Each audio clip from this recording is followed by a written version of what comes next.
Assalamu alaikum. Masa al-khair jami'an. Good evening, everyone. In behalf of Bahrain MSMEs Society and United Nations International Organization, UNISMO, I'd like to welcome you and welcome the participants today from all over the world. My name is Raid al-Mubarak, and I'll be your moderator today. I'm the Director of Training and Conferences at Bahrain MSMEs. Hopefully, to get benefit from this event, which will start in a few minutes, and it will end by 6:40, hopefully, in Bahrain time. Our program will start today by welcoming speech by Dr. Abdel Hassan Al-Deri, Chairman of Bahrain MSMEs and General Secretary of UNISMO, followed by a speech by His Excellency Ambassador Tawfiq Al-Mansour, Assistant Under Secretary for Consular and Administrative Affairs at Ministry of Foreign. The dialogue will be starting after that and will include experts from the West and all around the world. And we will be with you during the Q&A sessions. At the end of the program, there will be recommendations and closing remarks will be hosted by Dr. Abdel Hassan. Let's welcome Dr. Abdel Hassan Al-Deri, Chairman of Bahrain MSMEs Society, to have his speech. Let's welcome him. Thank you. Thank you.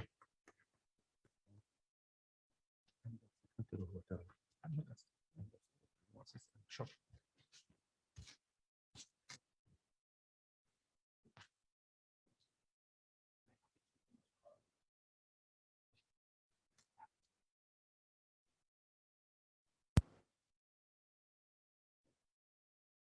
Your Excellencies, our distinguished speakers, honorable guests and participants, ladies and gentlemen, good morning or good evening worldwide, and welcome to our 9th International UN MSMEs Day Conference 2021.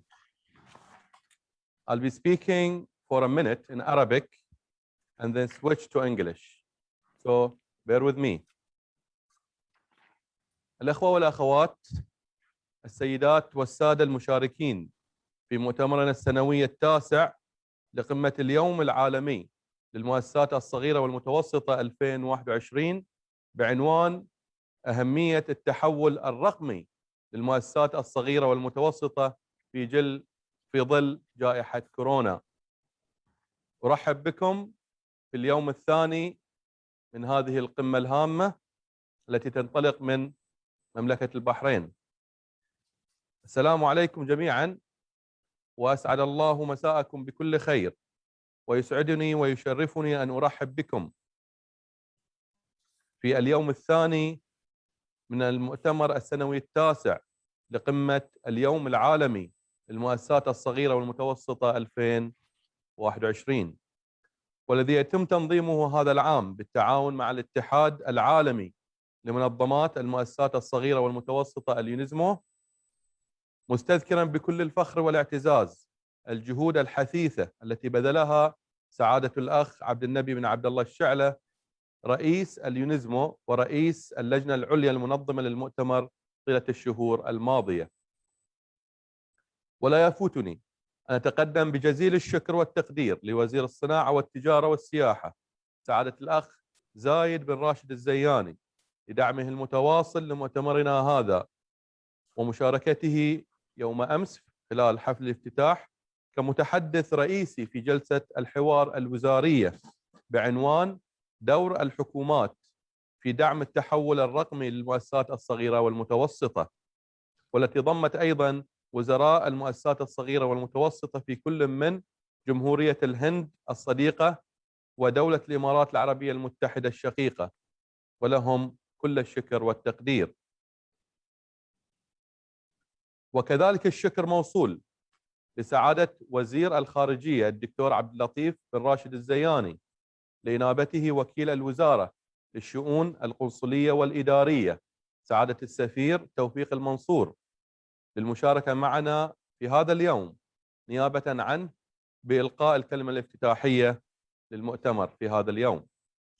كما ولا يفوتني أتقدم بالشكر إلى القائم بأعمال المنسق المقيم لمكتب الأمم المتحدة في البحرين سعادة السفير محمد الزرقاني، وكذلك الممثل المقيم لبرنامج الأمم المتحدة الإنمائي في البحرين سعادة السفير ستيفانو بيتيناتو، وجميع المتحدثين والمشاركين سواء في اليوم الأول أو اليوم الثاني. وأخص بالشكر الرعاة والجهات الداعمة للمؤتمر، وكذلك الإخوة والأخوات أعضاء اللجنة العليا واللجنة المنظمة للمؤتمر الذين أعطوا من وقتهم الكثير وبذلوا الجهود الحثيثة لإخراج المؤتمر على أكمل وجه. والآن اسمحوا لي التحدث باللغة الإنجليزية لوجود الكثير من المشاركين حول أنحاء العالم من غير الناطقين باللغة العربية. Your Excellencies, our distinguished speakers, honorable guests and participants, ladies and gentlemen, good morning or good evening worldwide, and welcome to our 9th International UN MSMEs Day Conference 2021, and it is in its second day.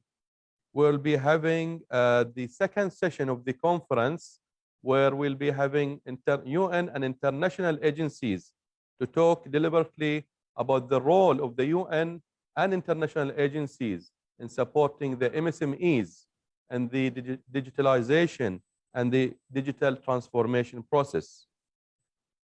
Bahrain SME Society is proud to organize its 9th International UN MSMEs Day Summit this year in cooperation with the United International SMEs Organization, UNISMO, and with participation of valuable expertise from Bahrain and abroad.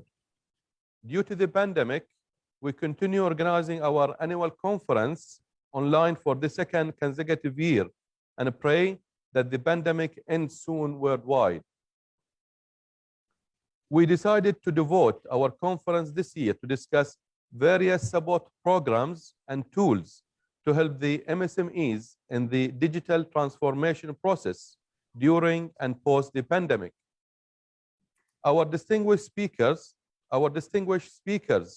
from the government, private sector, from the UN and the international agencies will be discussing and debating the best practices worldwide that enable the MSMEs to benefit from the digitalization of their operations in order to cope with the pandemic and also to foster their productivity. My country, Bahrain, decided to continue its various financial support schemes that started last year in order to cope with the pandemic and ensure the business continuity of all sectors. We commend such efforts and appreciate more continuous support to cope with the pandemic and sustain the business post the pandemic, as it's expected to face an economic crisis once the pandemic is over. So we call upon the governments, UN agencies, and representatives of the private sector worldwide to prepare for a collective contingency plan to face the expected economic crisis and prevent the closure of many business entities, especially the micro and small enterprises, MSEs, as they are the first to face the hit. Ladies and gentlemen, we are thankful to the UN for declaring the 27th of June as an International UN Day for the MSMEs, as they are deemed to be the backbone of the national economy of any country. According to the International Labour Organization, ILO's recent report on the SMEs' resilience during this worldwide crisis, it says, the COVID-19 pandemic will have a strong effect on labor markets worldwide, especially in developing economies, where more than 70% of the workforce is in self-employment or works in micro and small enterprises. Most MSMEs in developing countries, the smallest often, are run by women, operate in saturated sectors in the informal economy, and most lack social protection. MSMEs will therefore be the first to suffer devastating consequences of the economic downturn. Restarting the economy and creating jobs will be key once the immediate health crisis is over. About post-crisis recovery, it says, what we know about how economic react to health crisis, what this means for MSMEs, and what comes after. The COVID-19 health crisis and the associated measures of confinement will have devastating consequences for micro and small business operations and will disrupt many existing value chains. This in turn will lead to loss of income and sharp increase in unemployment. Ladies and gentlemen, COVID-19 imposed new conditions which led to new systems and innovative solutions to accelerate and advance various manufacturing means. It is very important to join efforts between the public and the private sectors for collective measures and means to support the national economy of any country, especially the MSME sector during the pandemic, using innovative measures and contemporary methods. And at this International MSME Summit today, we urge for a public-private partnership initiatives in the field of technology, innovation, and digital transformation for creating a synergy of every effort to help sustain the MSMEs and the wider economy worldwide.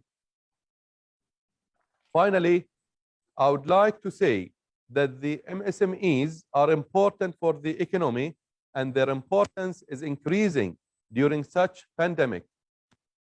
So the future is for the MSMEs. However, all efforts are needed to strengthen such sector in order to help play its role in the diversification and prosperity of the economy. Thank you very much.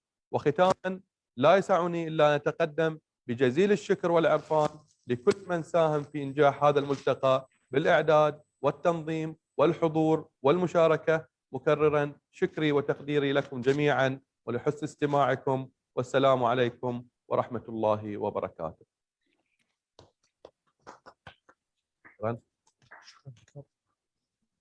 Ladies and gentlemen, we will start our program today by a speech by Your Excellency Mr. Tawfiq, Ambassador Tawfiq Al-Mansour. His Excellency Tawfiq Al-Mansour is the Undersecretary for Consular and Administrative Affairs at Ministry of Foreign Affairs.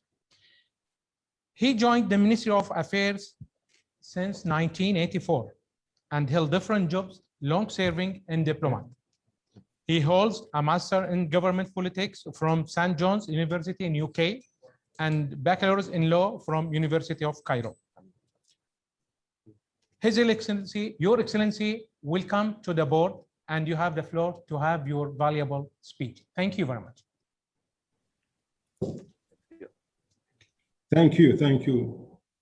Your Excellencies, ladies and gentlemen, it's my great pleasure to represent His Excellency Dr. Abdul Latif bin Rashid Al Zayani, Minister of Foreign Affairs of the Kingdom of Bahrain, at this important conference, and take this opportunity to convey to you the greetings of His Excellency together with his best wishes for the success of the summit. I'm also pleased to participate in this high-level conference held in accordance with the United Nations General Assembly Resolution 71/279 in order to raise awareness of the contribution that small business make to sustainable, inclusive, and resilient economic growth and share prosperity for all micro, small, and medium-sized enterprises. We are in the midst of an characterized by rapid changes and by the effective of global pandemic in particular, resulting in an unprecedented capacity to affect all of us. Thus, the pandemic has crossed borders rapidly with the ease. Hence, the threats we face today are not unique to any of us. They are common across the globe, and none of our countries is immune. Today's challenges can therefore only be addressed by broad, deep, and sustained global cooperation in which our actions are well understood. Forging genuine partnership between the United Nations and other countries is essential to addressing the global challenges and can be a genuine two-way street with clear benefits being delivered to both sides. As an organization that has been dealing with multinational issues, the UN and its agencies have a wealth of experience to establish such partnership. As we all know, the development of micro, small and medium enterprises, MSMEs, has been recognized the world over as an effective mechanism to facilitate economic development. For its MSMEs sector, which has the highest capital employment ratio, and it is the sector which provides opportunity for young unemployed people to exhibit their entrepreneurship potential by being job creator rather than job seekers. Digitalization supports the growth of micro, small, and medium enterprises business by simplifying business operations, increase sales, and reduce cost. Considering that the promotion of entrepreneurship is a key of customer growth and a primary engine of countries' wealth, many governments of development countries in transition have renewed their focus on this vital factor of production. To achieve this lasting and transformative challenging through innovative research-based technology should be adopted. As the first GCC member to begin diversification efforts, Bahrain is indicative of ongoing journey to the digitalization. The pandemic has acted as catalyst for digital and for transformation. The road to recovery post-COVID-19 is through digitalization, which is aspiration of the Kingdom of Bahrain for building full digital Bahrain economy. Ladies and gentlemen, recognizing the close link between digitalization of MSCs and development in Bahrain and across the world as a whole, Bahrain reformed its commitment to digitalization and assert the importance of reinforcing international efforts. From our perspective in the Kingdom of Bahrain, we fully recognize the outstanding potential of our relations with the United Nations and its agencies, and the many areas in which we can clearly complement each other to our great mutual advantage. In closing, therefore, I want to reiterate Bahrain believe in our conviction that our shared potential and values constitute unique opportunity to build strong cooperation towards development and prosperity. Finally, and in wishing every success, I assure you of the Kingdom of Bahrain continue full and strong support for digitalization and internationalization of MSMEs. And thank you so much for this opportunity.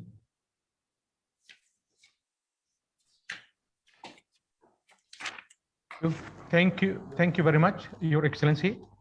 And it's a really valuable speech today. And as we are talking today, we have different technology. We are, just to mention, we are broadcasting through the Zoom, through the YouTube, through the Facebook, through the Instagram, and we have different technologies. It will be as a challenge for us. So I leave this one now to Dr. Abdullah Sada. Dr. Abdullah Sada is a Deputy CEO of Bahrain Chamber of Commerce and Industry, and he will be chairing the next session, which will take about 1 hour and 50 minutes for a Q&A. Dr.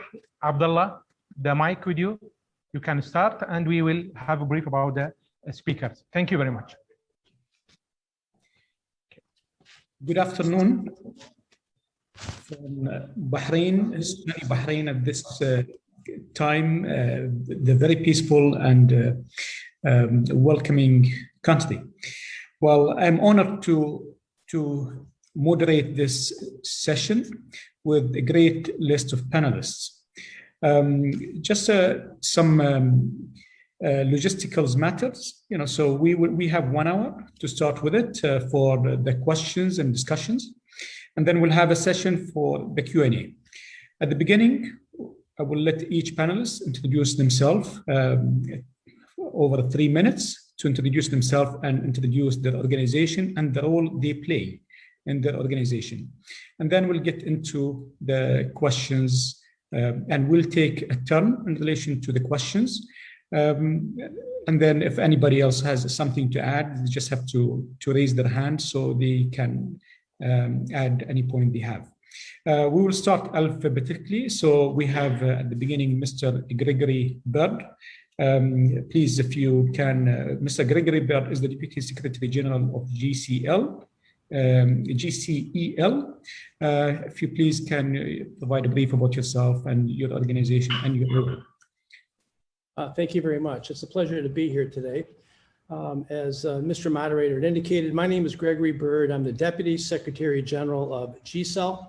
GCEL is a Swiss-based public-private partnership whose members and supporters include nearly 150 countries, 30 IGOs, NGOs, and the world's leading finance, technology, and insurance firms.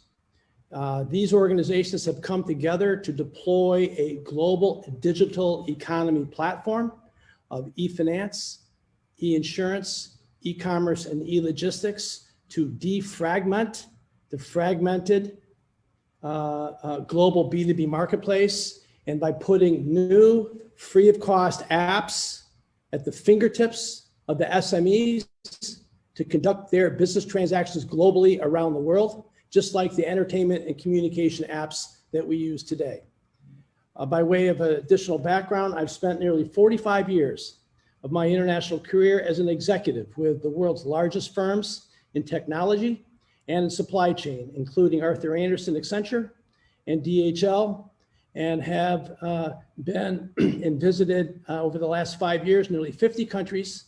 And our organization has identified from the SMEs what are the digital tools that they demand in order to become more competitive in the global marketplace. And I'll be glad to explain further during my comments. Thank you. Thank you, Mr. Gregory. What a wealth of experience and services your company provide. Well, you all know how important the digitalization is, so, and we're really honored to have these panelists here with their experience. Then we'll move to Dr. James Philby, if please can provide a brief about yourself and your company. Thank you. My name is James Philby, and I'm a lawyer with the U.S. Department of Commerce Commercial Law Development Program. And the mission of the Commercial Law Development Program is to improve the legal environment for doing business worldwide. We spend a lot of time from government to government assistance, technical assistance related to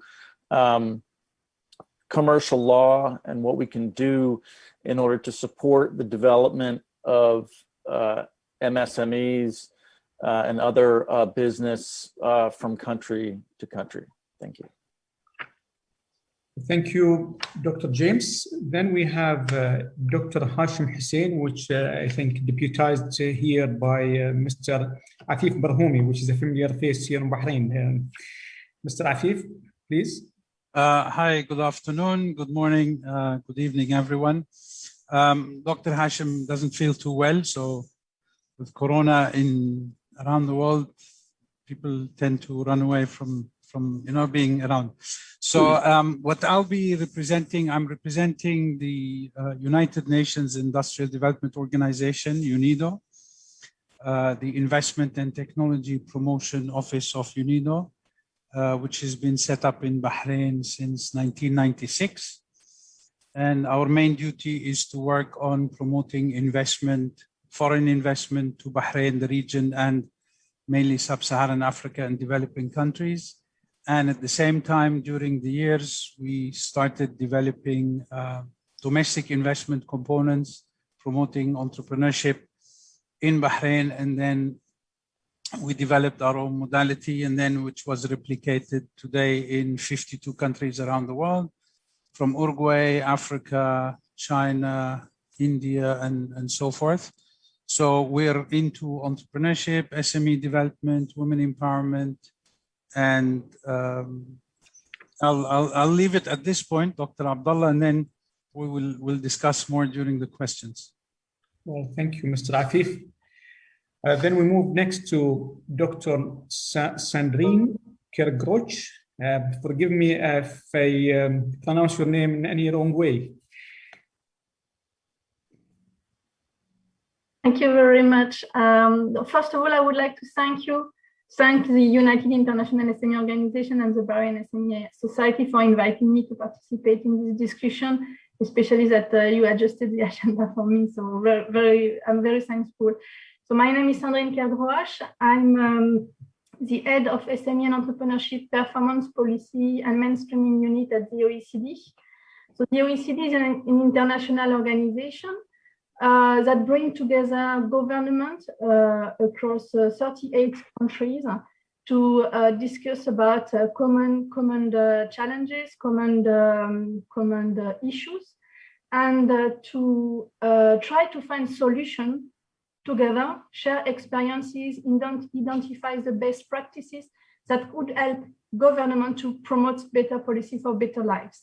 So we have 38 member countries, but we work with over 100 non-member countries from across the world. And concretely, what we do, we support an international dialogue and we provide the evidence for.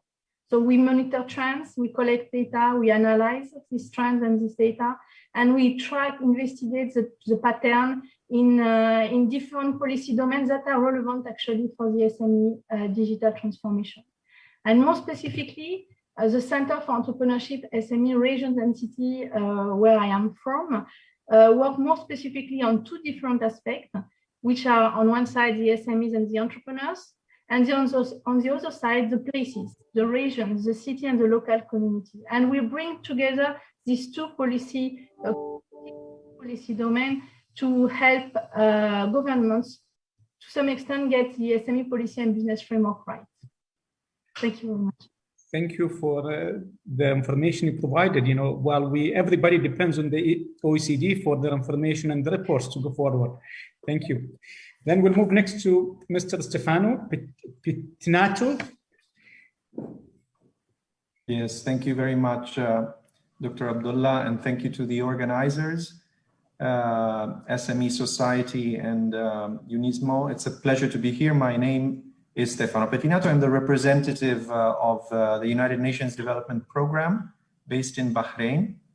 The UNDP, for those who don't know, it's one of the largest United Nations agencies globally.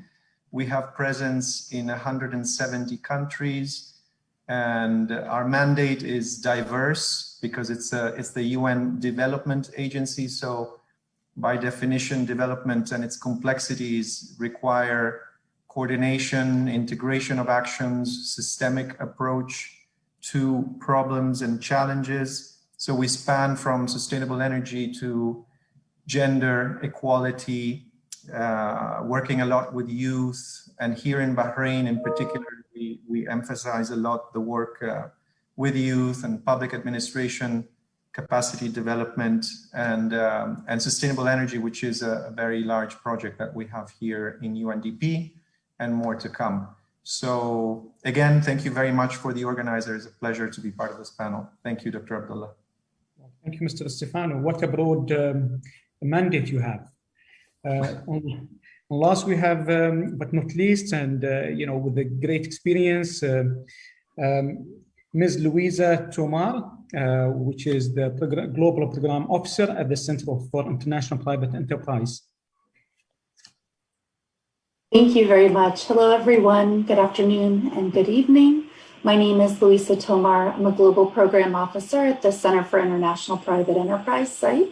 And many thanks to the Bahrain SME Society and UNISMO for including me in this very timely event. And I'm delighted to be part of this very distinguished panel. SIPE works at the intersection of economic and democratic development, and our work is very much driven by local partner demand. Our partners represent local business communities across the globe, such as chambers of commerce, SMEs, economic think tanks, and we are currently carrying out projects in over 50 countries, from Ethiopia to Papua New Guinea, from Peru to Yemen to Ukraine, and many more. SIPE is a core institute of the National Endowment for Democracy and also an international affiliate of the US Chamber of Commerce. I run SIPE's digital economy portfolio, and we've been doing this work since 2018, when we began trying to build the capacity of our local partners to engage in the policy advocacy process around digital transformation. And we focused on 4 key topics with them. So data privacy and protection, consumer protection, cybersecurity, and electronic transactions, including e-payments. Our work has now evolved quite a bit, especially in response to COVID, and I look forward to contributing to this conversation. Thank you.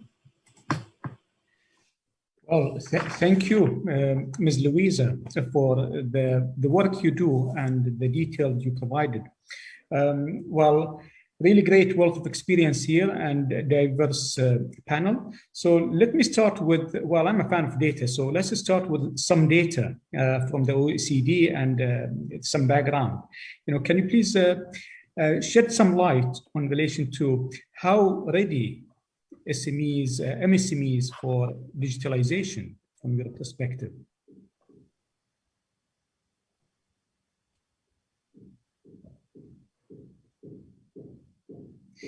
So, Dr.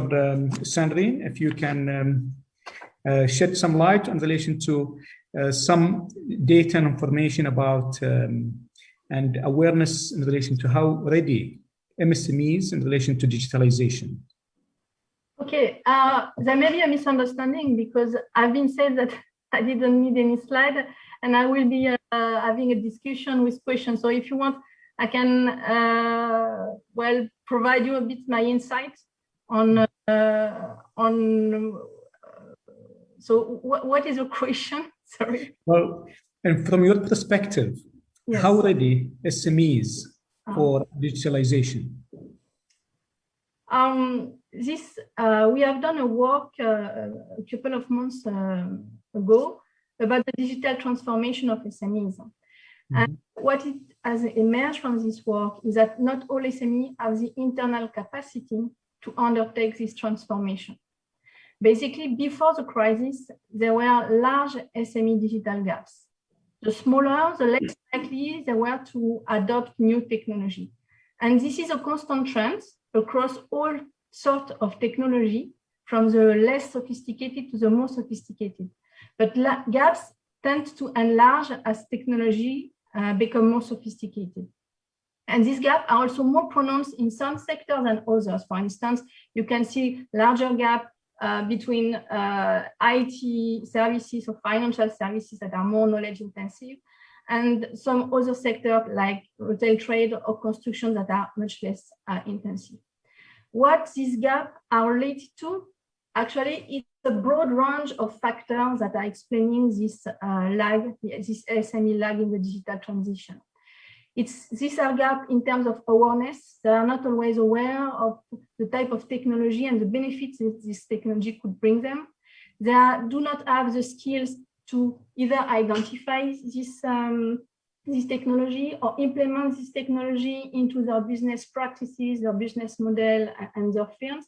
Sometimes the manager himself do not have the skills to take the decisions that are needed, and the worker do not have the skills to work with this technology.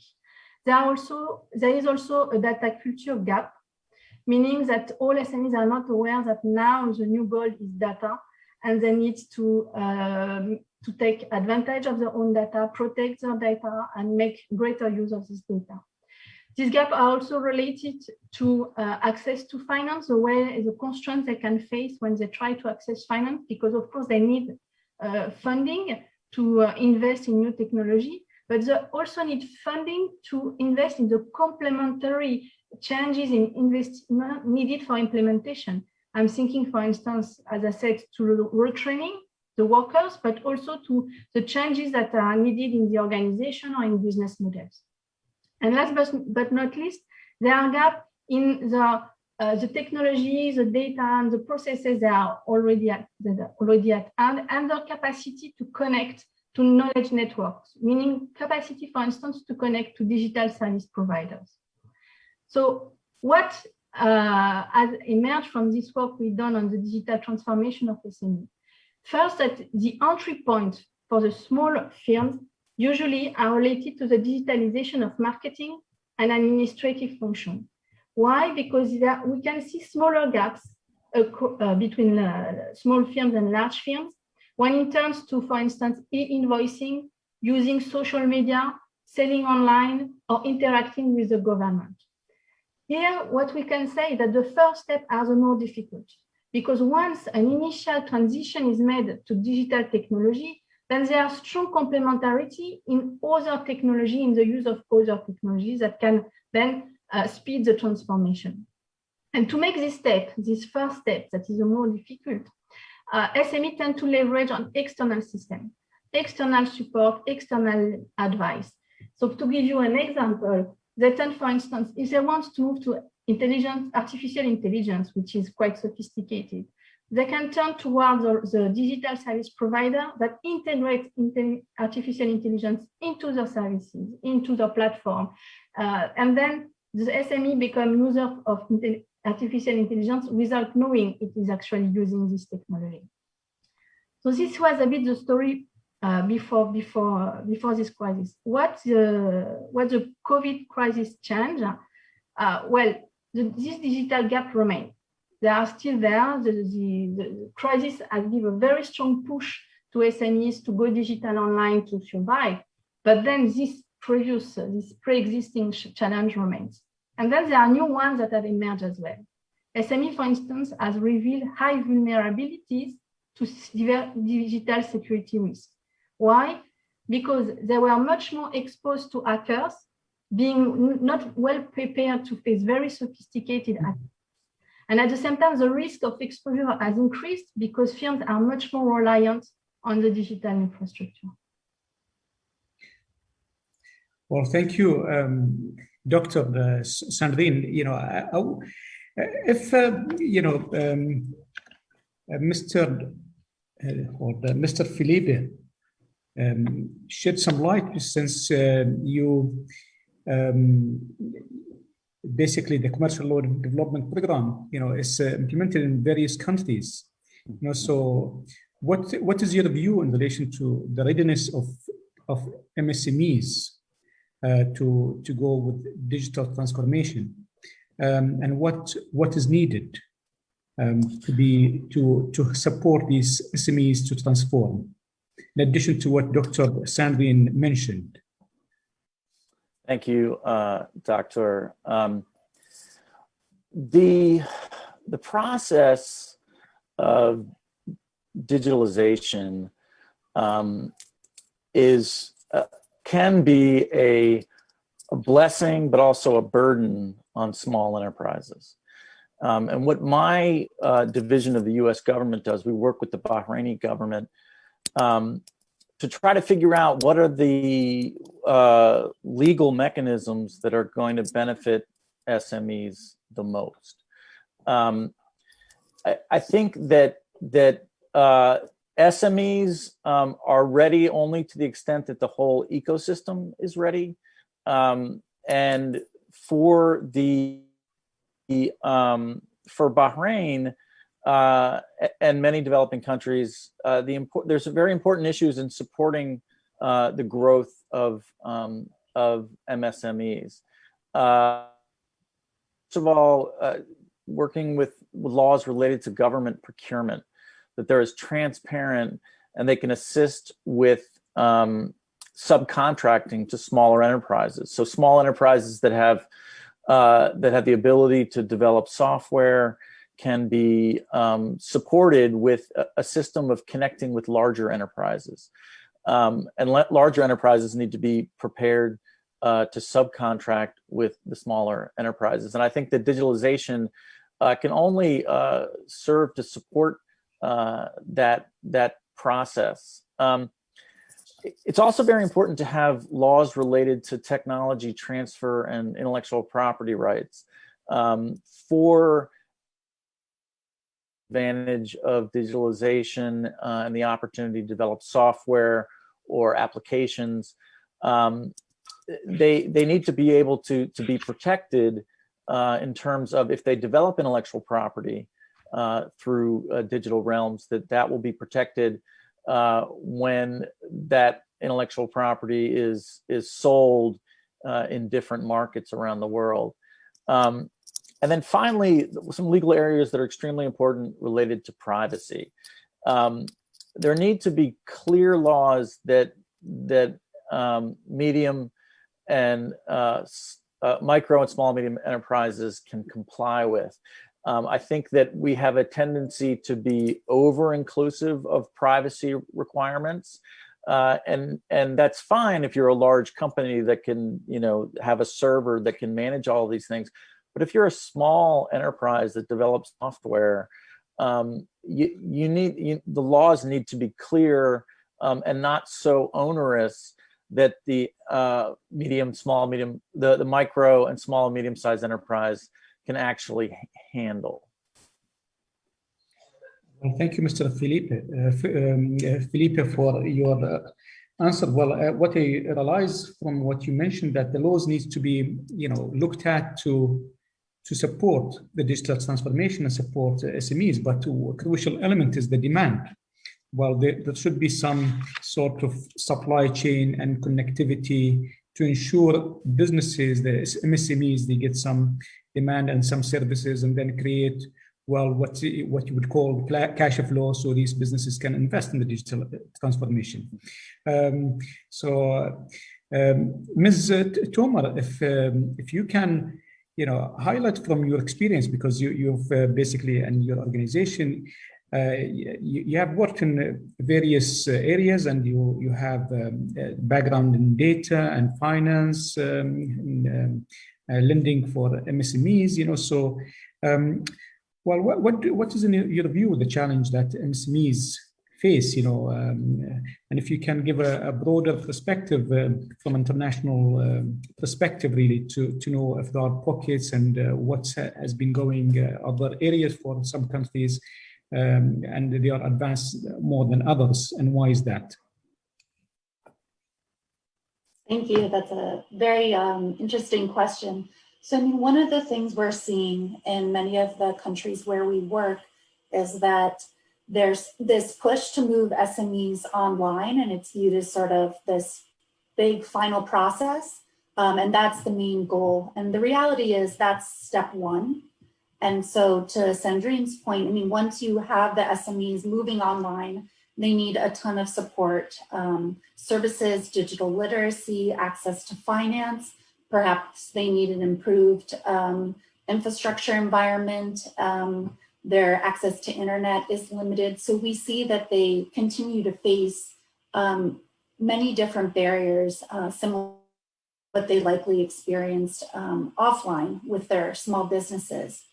I think one of the key focuses of our work is to not only focus on the skills and access piece, but also the policy advocacy piece. The SMEs are best equipped to understand how the enabling environment or lack thereof is making their ability to have sustainable online businesses function. And so it's really important for them to understand how policy interacts with their business and begin to work collaboratively with government to make the reforms needed. One concern that I have or that I've seen is that there can be a really enthusiastic push to get SMEs online or let's say adopt e-payments, whereas their local consumer market is still transacting completely in cash. So the SMEs are preparing for this cross-border trade, which may or may not take place, but now they're sort of a business designed to not meet the immediate needs of the local market. So one of the things that's really important is to make sure that the local consumer market is developing at pace with any efforts to transform the SME community. Some of the other panelists mentioned SMEs that develop software and have new IP, but many of the SMEs we work with, sell basic goods and services. And by basic, I simply mean the ones that have, an immediate demand in their local communities versus, a cross-border trade opportunity or, a new software where you would, sell that globally. So that's one piece, and where we've seen success is really where we've seen government offer opportunity for business to comment on new legislation, to be engaged in dialogue with them, and certainly connect the dots with civil society and the consumer market base to ensure the ecosystem is developed in a coordinated way so that, all the focus is not just on, digitalization for the sake of digitalization, but rather it's meeting the demands as the overall economy goes through digital transformation. I'll stop there. Well, thank you. It's really, very important list you highlighted. And I think some things cut across various organizations or panels from various organizations we have on this panel. So Mr. Stefano, the role you play as the UN development program, that's a huge role you play with this, especially with the goals, UN goals, trying to encourage organizations to work on. Can you please highlight how the UN and what the UN is doing with governments, basically to ease and support MSMEs to go to digital transformation? Yes, thank you very much. Well, I can speak from the point of view of UNDP. We are not a UN agency that directly is mandated to work with SMEs exclusively. We work with the whole ecosystem within the private sector. And as you say, well, we work hand in hand with our host governments. So that is the entry point. Now, first of all, I mean, we need to distinguish between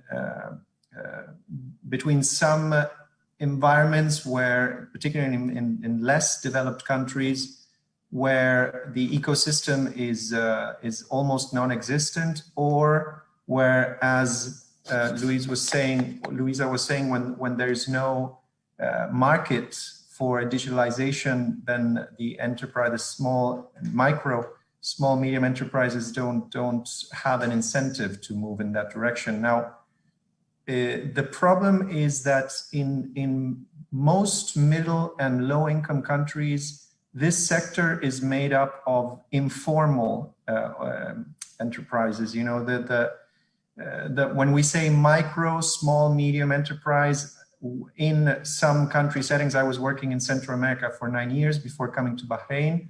And what we saw there was an enormous informal sector, which has another array of issues and challenges that we may or may not be aware of, but that's presents a different issue. In Bahrain, if we look at a country like Bahrain instead, we do have a very strong and vibrant SME sector, and we have an ecosystem that is conducive to making the shift towards a more digitalized and digitally intensive SME sector.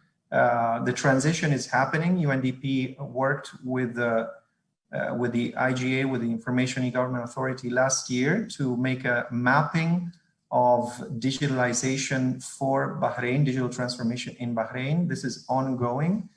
And what we see is that particularly for SMEs, it turns out that they, and others have mentioned this already, they are the most innovation prone sector, more than larger corporations. They have more flexibility to adapt to changing demand and to adapt to changing technologies that are required. So arguably, these are organizations that have that vibrant element of change and adaptation that could truly help entire economic sectors take off. We have seen this in several countries.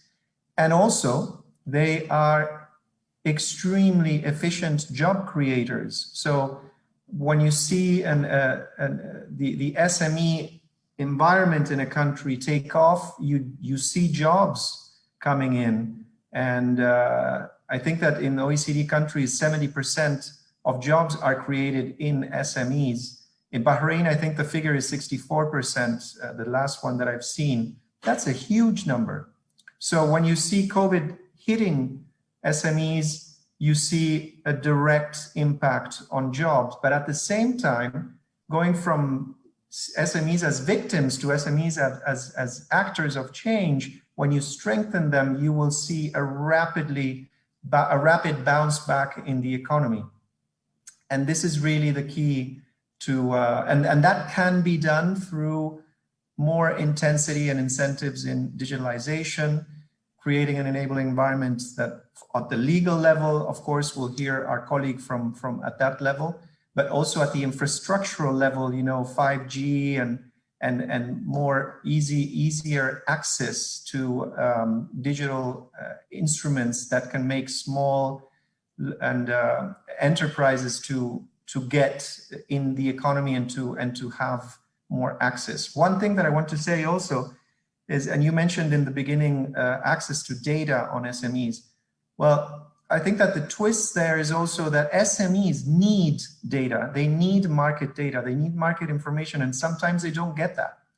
And so chambers of commerce in Bahrain, Bahrain Chamber is extremely active in that and provide that market information to SMEs. But in other settings, less fortunate, that's what's missing. So there needs to be a very important role by chambers of commerce, but also ministries of industries and the like to provide that information to these small and medium, sometimes emerging companies. There's a lot more to say, but I'll just stop here. Thank you. Well, thank you, Mr. Stefano.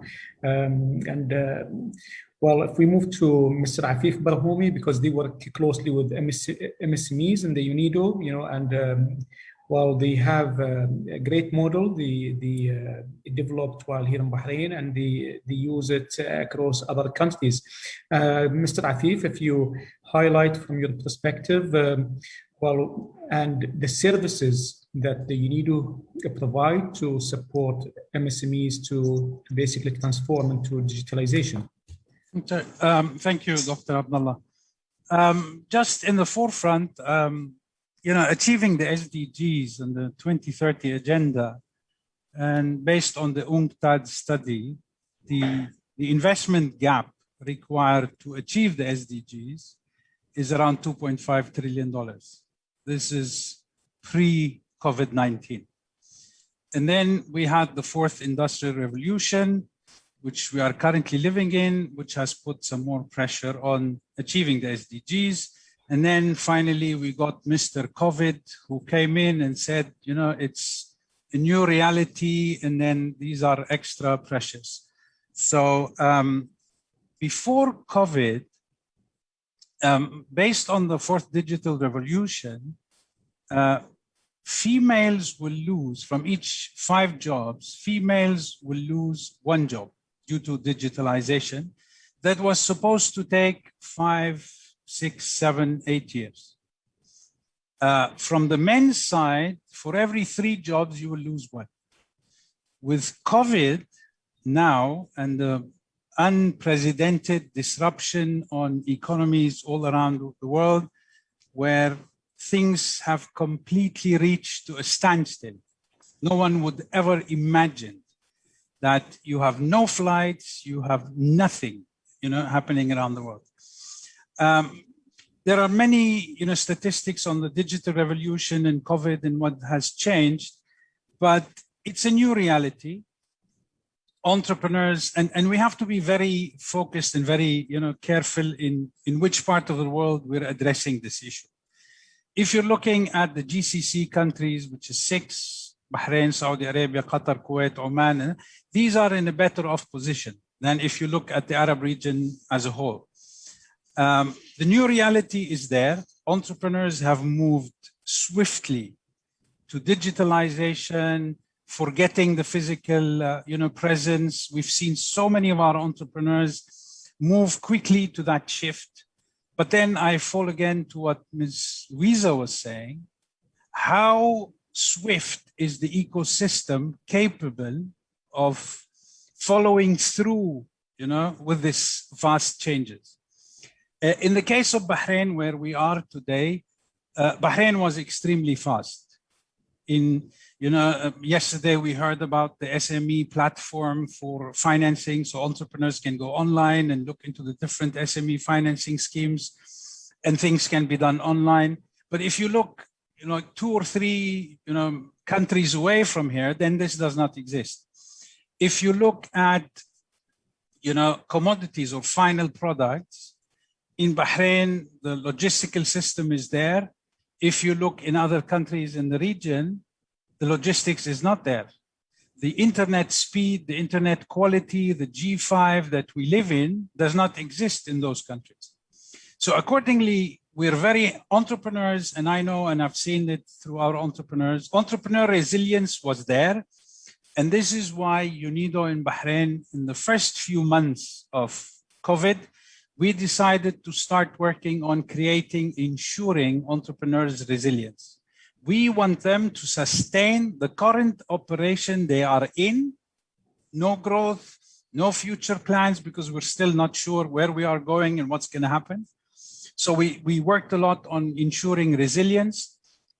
And now we started for some time back moving into the growth. What's going to happen post-COVID? So now we're focusing a lot with entrepreneurs that consider that virtuality is going to be there and it's going to stay there. We never expected, you know, e-commerce will boom in 7 months as it has happened. Even the World Economic Forum never expected this. They said, you know, digitalization will be reached between 5 to 10 years from now. It happened in 6 months. Schools shifted from physical classroom into virtual classroom in 3 to 4 months. And I'm talking about, you know, the well-developed Arab countries or countries in the region. So entrepreneurs had to reconfigure their business models. And I remember we had so many, you know, because we used to do a lot of business counseling and mentorship, physical, one-to-one, face-to-face. We immediately moved to virtual setups, WhatsApp counseling sessions we start to give. And I remember this message from so many of us who said, you know, COVID is created a lot of disruption, but now it helped us focus more on what makes us profit and what makes us generate income and what's a waste of time. So, and I remember one of them said, you know, I'm restructuring the whole company. You know, although I'm at home, but now I'm restructuring. I'm going to stop this. I'm going to develop this. And we tried as much as possible to cope with that. But not all entrepreneurs are fortunate and capable to do that. And this is where we, as UNIDO, we come in and support. Once again, we operate in 52 countries around the world. Some of them are extremely advanced, as China, India, Turkey, and all of these, the Arab region, especially the Gulf region. But we can see a lot of countries in Africa who are still not able to advance, you know, in the digital transformation. I know a lot of entrepreneurs are functioning now online, but still they lack a lot of local ecosystem development, which is an issue. And we're trying as much as possible to do that. Now we provide all our programs online.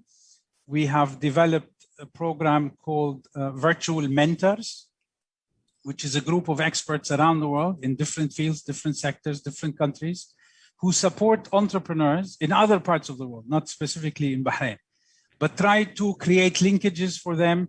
And you need the entrepreneurs to start to learn from one another, because this challenge is new to everyone.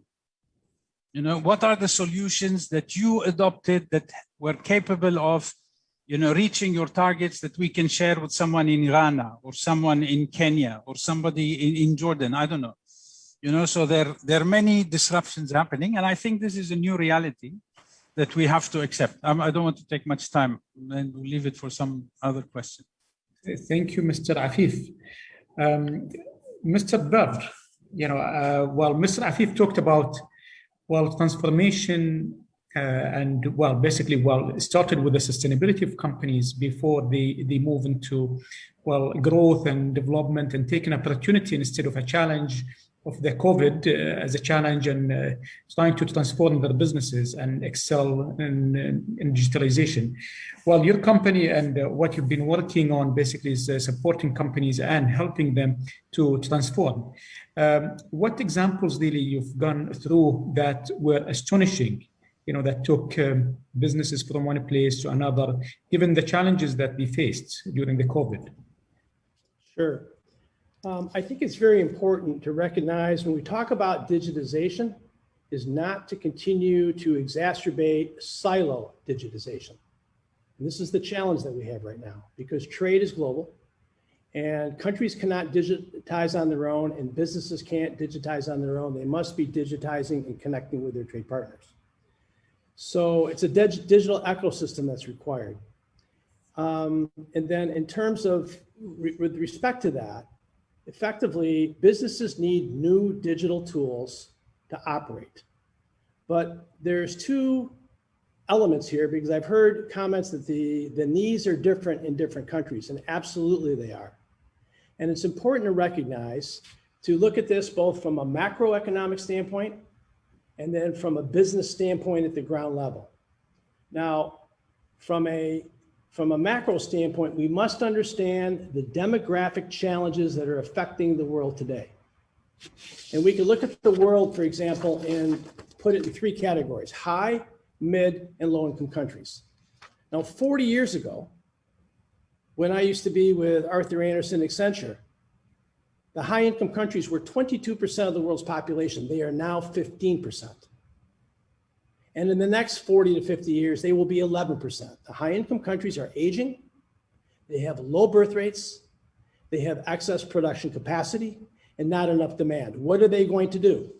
Clone more people? That's not going to happen. Open their borders wider? We know the socio-political issues with that. So the key is for the high-income countries to create new demand, and they cannot create printing more debt, which has been what's been going on.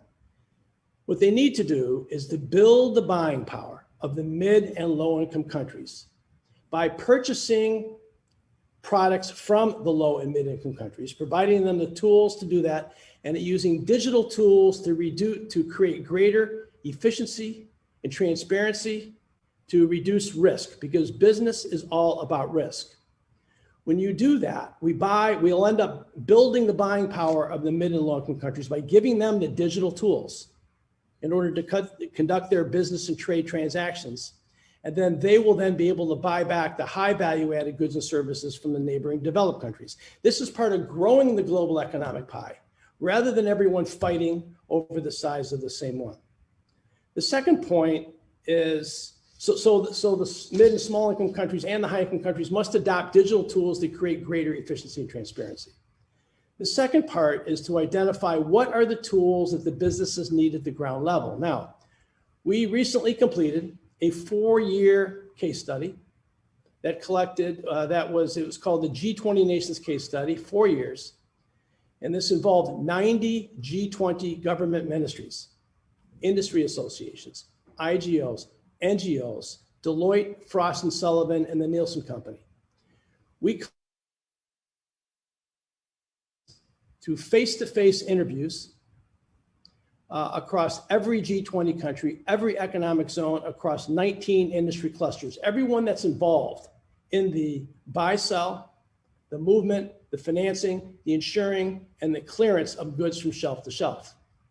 Now, this case study was done in using as a foundation. There are like 6 main factors that the UN, the WTO, the World Bank, and others have identified over the years that for businesses and for economies to grow, we must focus on 6 elements. 1, level of integration, the level of e-documentation, tracking and visibility, processes, competence, and cargo security.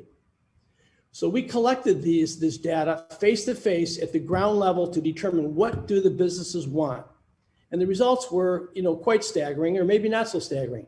90.4% of the businesses do not have an integrated system. The banking and the insurance industries are the least integrated into the global value chains. No wonder only 5% of the B2B transactions are financed per the Asia Development Bank, or up to 8% per the Bank of International Settlements.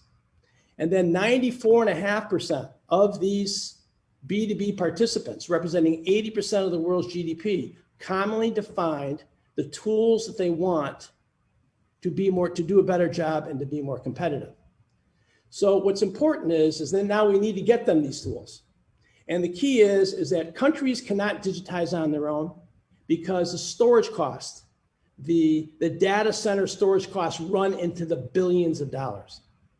And so what you need to do is have a mechanism to deploy that. As I said in my opening remarks, is that you have a platform, which is e-commerce, e-finance, e-insurance, and logistics, because they all fit together. And I think it was mentioned, yes, marketing and e-commerce is the start, but the business also needs to get the financing. They need to find the logistics. They need to get the insurance, and they don't want to be inputting data into separate portals and having to make phone calls around the world trying to find out. And so what happens is, by doing it in this way, we get really huge, big amounts of data that we can validate between the various parties within the supply chain, and then businesses can trade with trust. So then what we did is we took this study and we presented it to the world's largest information technology firms. They have built the world's government systems. They have built the world's banking, manufacturing, insurance, supply chain systems. And they recognize they can't deploy such a platform alone due to geopolitical and monopolistic concerns. The world will not allow, due to data privacy and security, one organization to control it. But they've agreed to come together under one roof to basically take the modules that they've successfully built for the large companies over the last 50 years and convert these into free of cost digital apps that now businesses can use to communicate and exchange information to plan, manage, and execute their transactions from shelf to shelf. So I think, the findings is that we need to address the macroeconomic issues. Otherwise, a silo approach will not work. We must bring and connect the strengths of the high, mid, and low-income countries. The mid and low-income countries have young populations. They represent good potential market demand for the high-income countries. They have the youth are technology savvy. Okay, they've got high birth rates. So this is where what we can do is we need to bring these economies together. I have a lot I can talk about, but I'll stop. And I think that was probably, a lot for that. Well, just something you touched on, you're talking about macro, so, well, what, from your perspective, countries, they have developed digital strategy? Because, well, you're talking about ecosystems that we have to have in place, so, and what made these countries to be successful? The reality is if we look at COVID, we look at the supply chain right now, we are not successful because we've been doing it on a fragmented silo approach. The mother of all industries is the B2B marketplace. The headlines are captured by the B2C. It's very important. But the B2B marketplace is nearly 5 times larger.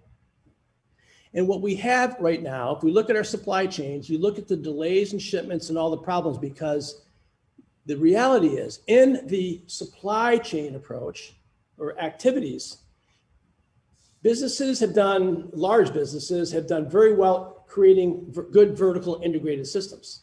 But as we know, 50 to 60% of the world's GDP is made up of SMEs. They cannot afford these systems.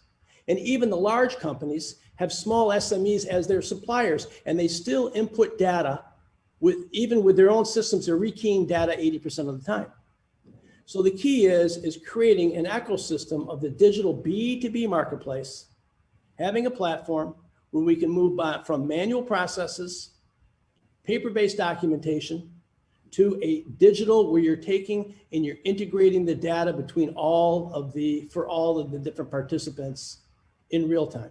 Not a fax, not an email. That's not digital.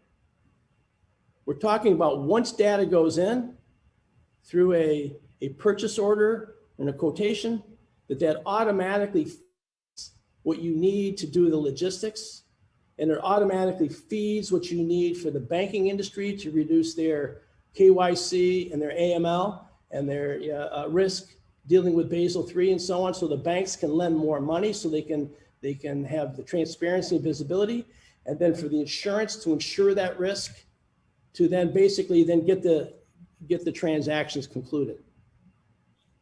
Well, this seems to be a very sophisticated solution, if you want to implement it across a country, so from your view, who should own that solution? Sure. Who should Absolutely. take charge of that? And the key is not one organization can own the solution. We know this situation in terms of the various social media firms and the data privacy and security, and you've got GDPR, and you've got all the rules and regulations. And by the way, our study identified what we call is there's the information and document requirements. There's quite a bit that has to do with legal and law, but there's buyer requirement. We call it BSci-Fi: buyer, seller, country, industry, finance, and insurance documentation requirements, a lot of which is prescribed by law. It's that information when you bring it together, and we know that not one organization can control all that information. It's the world's B2B.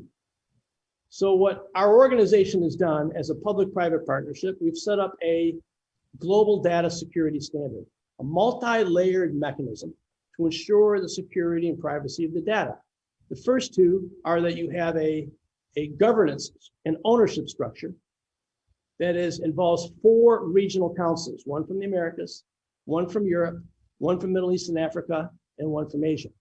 On the board of each of these 7 regional councils are 7 different country organizations representing the interest of those countries, 28 in total, creating a balanced, a geopolitically balanced governance structure that will own and govern the platform.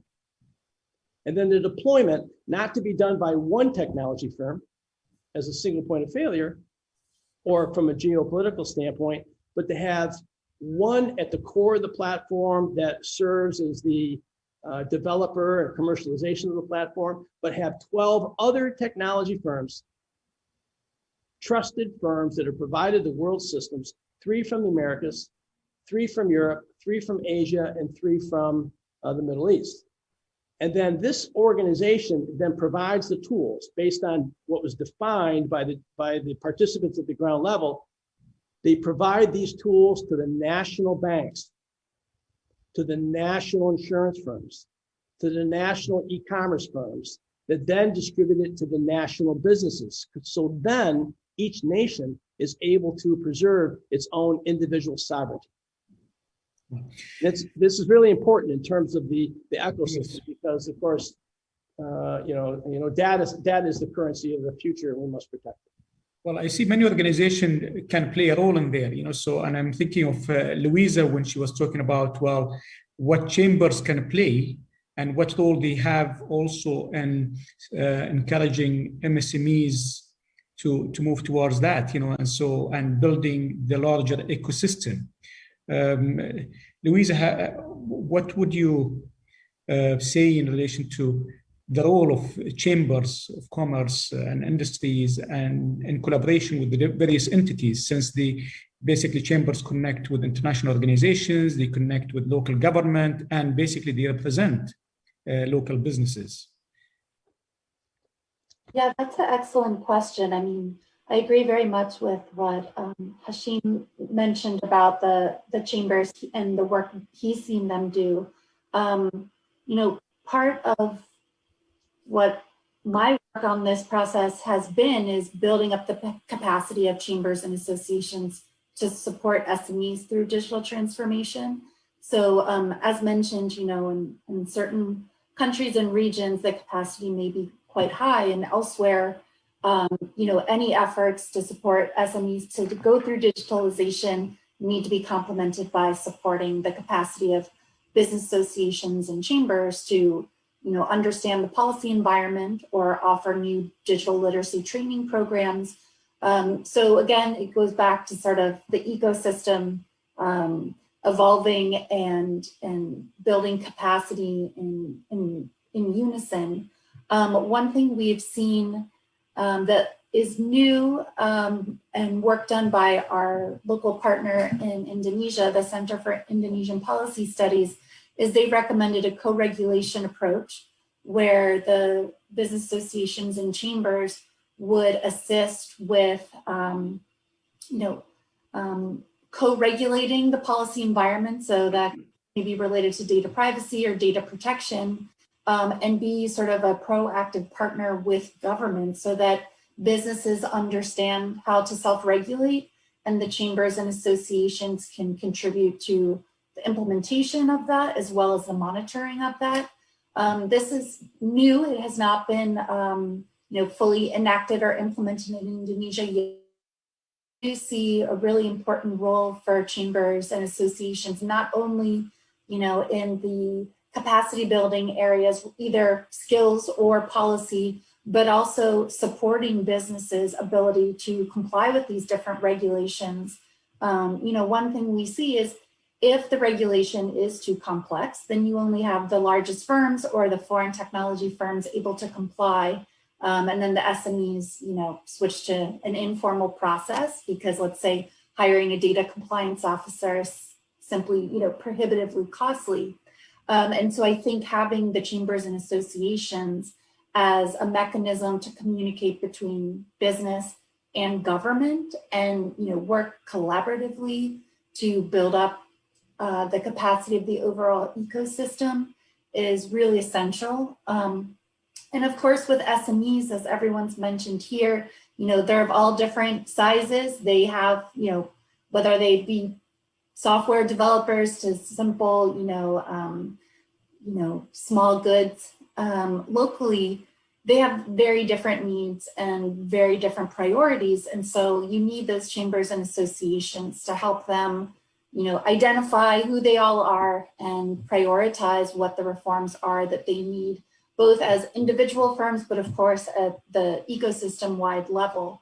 I think it's important for government and the development organizations and agencies to really consider business associations and chambers as partners and engage with them so that business is really playing a key role in the development priorities, from infrastructure to implementing, data privacy laws.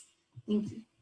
Well, thank you, Louisa. It's very important what you highlighted here with the case study or the example you mentioned.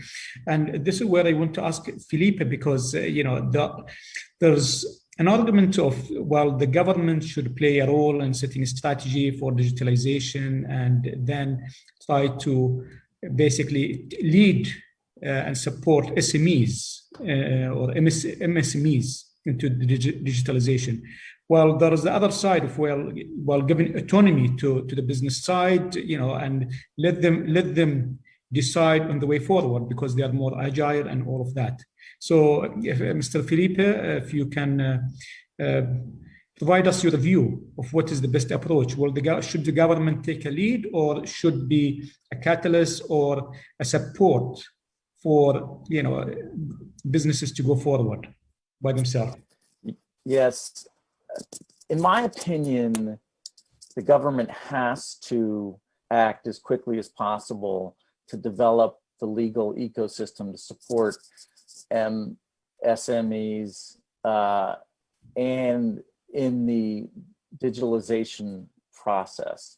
So to put it in perspective, over 20 years ago, I worked first electronic law issues in the world. It was one of the first laws in the world to address electronic commerce. And all that law did was say that if you have an electronic signature, it is not automatically dismissed. That electronic signature may be as valuable as a wet signature if it's supported, if it's proven to be from the person that signed it. So the law is way behind the technology of all of these organizations. And I think it's imperative that organizations like the Bahrain SME Society, you have to really push the government to develop these laws and push the whole ecosystem. One of the things that Louisa said is that the small enterprises need to be able to adapt to the larger enterprises. If you don't regulate, then the only people that can afford the appropriate electronic means are the large companies. The small companies, they can't afford to hire a data analyst, etc. It might be a 2-3 person company. So it's very important that SME societies push the government and the community to develop the most effective laws, because most of these laws have been developed in order to protect the smaller the smaller enterprise. All of the laws, many laws in commerce related to competition, related to government procurement, related to e-commerce, many of those are put in place to protect the smaller enterprises from the leverage that the much larger enterprises have. So I think it is imperative that SME societies and communities around the world are pushing governments to find the right laws that are affordable, that can be used in the ecosystem, so that the smaller enterprises are protected and supported, so that they can come up with new ideas, start new companies, and go on from there. Sandrine, from your perspective, with the policy research also you're conducting, what is the best approach to encourage government to improve their laws and policies for SMEs? What we could see actually is that there is a very large policy consensus across governments on the need to speed the digital transformation of SMEs. But there is a very large leeway on how they do it. And this is actually related to the complexity of this transformation, because you are in front of a very heterogeneous population of SMEs with, to some extent, little in common between the shop next door and the IT startup or the small manufacturing plants. You have very different application of this digital technology according to the sector, the business function that is transforming the industry. And you have also different context, geographical context, economic context. So basically, government are diverging in the way they need to advance on this agenda, in the way they design their policy. Some, for instance, are really much targeting the SMEs, while some other will prefer having a mainstream policy with no specific action for SMEs, but taking into account or keeping in mind the size constraints of the SMEs. So if we want to think in terms of the strategy, well, this strategy should be comprehensive, of course. One of the dimensions should be related to scaling up the SME internal capacity. That's what I explained at the beginning of our discussion. Often SMEs do not have the internal capacity to transform. So they need some technology support and assistance, and they need to access training, upskilling for the workers. They need government need to raise awareness about the value of data and how they could better use and protect their data. And they also need to help SMEs raise their digital security profile. There is also a very strong focus on helping SMEs to access some strategic resources. For instance, financing. I mentioned financing as a limitation to the transformation. There are increasingly alternative sources of finance, fintech, for instance, that could be mobilized for helping SMEs to fund the transformation. We discussed about ecosystem, critical. Ecosystem are critical because innovation, firms do not innovate in isolation. So they need connection with suppliers, the market, the business partners. They need connection with the provider of digital solution. They need to be linked, integrated into knowledge network to be able to benefit from these spillovers. They need to access platforms, hubs, interface that could help them test, experiment, and learn about this technology and how they could use this technology in their own settings. And then we need to focus as well on the business environment. We mentioned regulation. Regulation are critical, and also for SMEs to understand the regulation and the law and how they can comply with this regulation. The e-government and e-services could be a very strong lever for this transformation of SMEs. If you remember, I mentioned that in the process of digitalizing, SMEs tend to first digitalize marketing and general administration. And this is seen, for instance, with very close uptake of this technology that allow them to interact with government and public administration. So very small gap between the small and the large firms, meaning that the government itself, by its own transformation, could steer the transformation of the SMEs. As a very concrete example, during the COVID crisis, many governments have put in place platform or try to provide information, health information, but also information about the support that SME could benefit from during the crisis, and they put this information online. And last but not least, when we talk about environment, of course, we talk about infrastructure. And SME needs to be able to access high quality, high speed infrastructure at affordable prices. So all these elements are the component of a successful strategy for the digitalization of SMEs. But as I talk, we can see that there are many different dimensions, many different ministries that could be involved, as well as different level of governance. I mean, some of this action would be more efficient at national level, and some action would be more efficient at local level.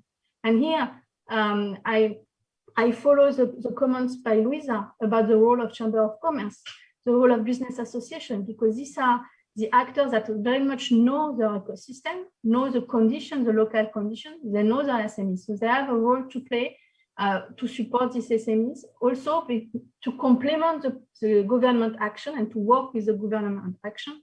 And I would push a little bit more, saying that these actors has also a role to play in collecting information about these SMEs and inform government. So overall, what we need is a whole of government approach.